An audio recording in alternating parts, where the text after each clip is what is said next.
हाल ही में अमेरिका के आसमान में एक बेहद रहस्यमयी और शक्तिशाली विमान उड़ता हुआ देखा गया। डूम्सडे प्लेन, जिसे कयामत के विमान भी कहा जाता है।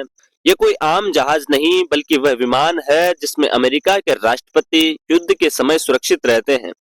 तो सवाल उठता है, क्या अमेरिका ईरान के खिलाफ परमाणु युद्ध की तैयारी कर रहा है? डूम्सडे प्लेन असल में बोइंग E-4B नाइट वॉच है। यह विमान इस तरह डिजाइन किया गया है कि अगर अमेरिका पर परमाणु हमला भी हो जाए तो राष्ट्रपति और उनके टॉप मिलिट्री ऑफिसर इसी जहाज से दुनिया को ऑपरेट कर सकते हैं। ये उड़ता हुआ कमांड सेंटर होता है जहां से युद्ध, हमले और परमाणु रिएक्शन तक की योजना बनाई जा सकती है। इसमें परमाणु विस्फोट से बचाने वाली टेक्नोलॉजी होती है। ये बिना रुके 12 घंटों तक उड़ सकता है और हवा में ही दोबारा फ्यूल भरवाया जा सकता है। इसमें satellite communication, anti jamming system और ब्लास्ट प्रूफ टेक्नोलॉजी होती है। ये 1,12,000 फीट की ऊंचाई तक उड़ सकता है। इसमें एक मिनी ऑफिस, प्रेसिडेंशियल रूम, युद्ध रूम और मेडिकल फैसिलिटी भी होती है। अमेरिका और ईरान के बीच तनाव तेज हो रहा है।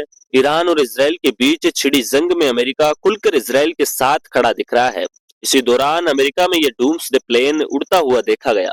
रक्षा विशेषज्ञों का मानना है कि यह अमेरिका का एक संदेश है कि अगर हालात बिगड़े तो वह किसी भी परमाणु स्थिति से निपटने के लिए पूरी तरह तैयार है।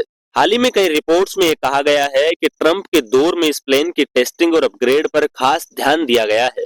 डूम्सडे प्लेन उड़ने का मतलब सिर्फ अभ्यास नहीं बल्कि एक राजनीतिक और सामरिक संदेश भी होता है।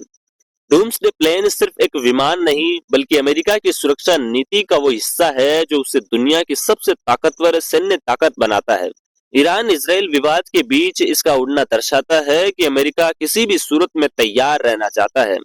क्या यह महज एक अभ्यास है या वाकई जंग के आसार है? इसका जवाब वक्त देगा, लेकिन फिलहाल आसमान में उड़ता यह जहाज दुनिया को चेतावनी जरूर दे रहा है।